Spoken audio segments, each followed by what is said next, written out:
基础台语第12集。有人为教育部的网站学台语无？这个画面是教育部介绍这字马的资料。你只有安尼学无？有问题无？还好啦，只有5个问题。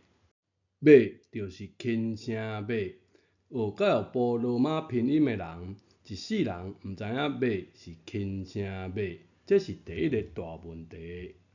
轻声的变调是动声的四声，教育部用真复杂的方法教出来结论，确实嘛是如此无毋对。马变调马，教育部安尼教，有安尼读无？来看教育部实际发音，本调是轻声马。来听看伊的例句安怎读。你要去无？搁听一遍哦，伊是毋是读四声马的变调？你要去无？标示的是轻声马，教你变调爱读四声马，实际读出来是一声马。你要听伫高音的一声有无？你要搁听一遍。你要去无？你要去无？还有其他的问题无？例句放大来看。双连接号啥物意思？免变调的意思。有好笑无？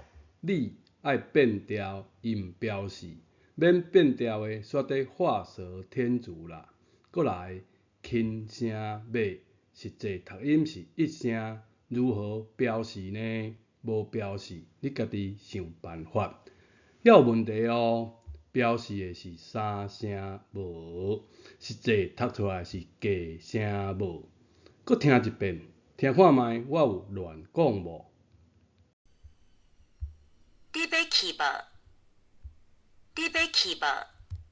全世界真侪人用安尼伫学台语，所以讲出我要食饭就无算奇怪。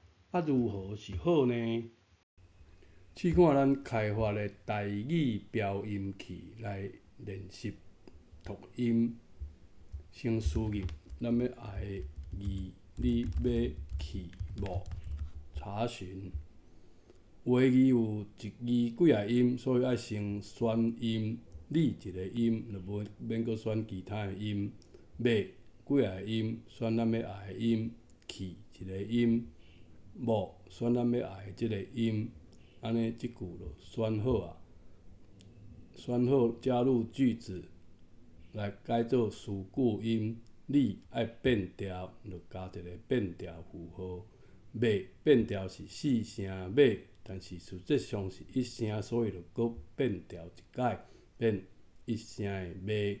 去免变调就免变调，无嘛免变调，安尼就有结果啊。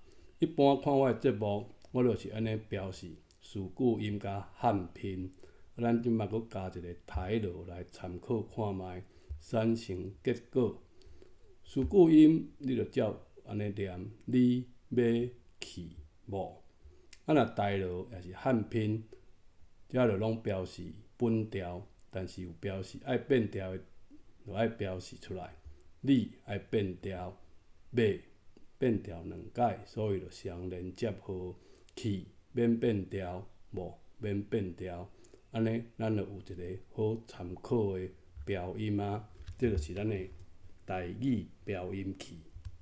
轻声连续变调读一声，其实真普遍，会使去问三节讲看有影无？搁来听例句。这字轻声底，词句音安怎读？伊在读册。是毋是听伫高音的一声低？伊在读册。读音安尼示范，字免照因乱写，在的鼻音就是底。我伫读册。